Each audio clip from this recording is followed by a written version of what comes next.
পেঁপেটা শরীরের জন্য অনেক ভালো। আমরা পেঁপেটা বিভিন্ন ধরনের খেয়ে থাকি। আজকে রান্না করব আমি মাছ দিয়ে। তবে পেঁপেটা আমার মুরগির মাংস বা গরুর মাংস দিয়ে খেতেও ভালো লাগে। তো এই যে এখানে আমি একটা কড়াই বসিয়ে দিয়েছি, অনেকগুলো পেঁয়াজ কুচি দিয়ে দিয়েছি, আদা বাটা রসুন বাটা দিয়ে দিলাম, হাফ চামচের মতো হলুদ গুঁড়া, স্বাদ মতো লবণ আর 1 চামচের মতো মরিচ গুঁড়া দিয়ে দিয়েছি, আর 1 চামচের মতো দিয়ে দিয়েছি মাছের মশলা। এবার ভালোভাবে কষিয়ে নিব। তো যেটা বলছিলাম যে পেঁপেটা আসলে শরীরের জন্য অনেক ভালো।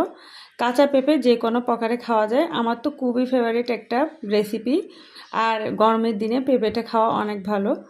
তো যাই হোক, এখানে আমি মশলাটা কষিয়ে নিয়েছি, আর এখানে আমি মাছের টুকরাগুলো দিয়ে দিয়েছি। এই মাছগুলো দিয়ে রান্না করব। এটা একদম তাজা মাছ ছিল, আমাদের রাঙামাটির লেকের মাছ। তো যাই হোক, মাছটাও কষিয়ে নিয়েছি।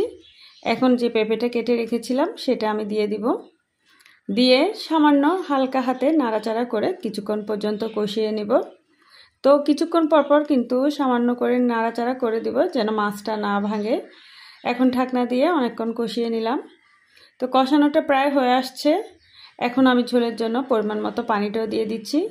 পানিটা যে যেভাবে ঝোলটা রাখতে চান সেভাবে দিয়ে দিবেন।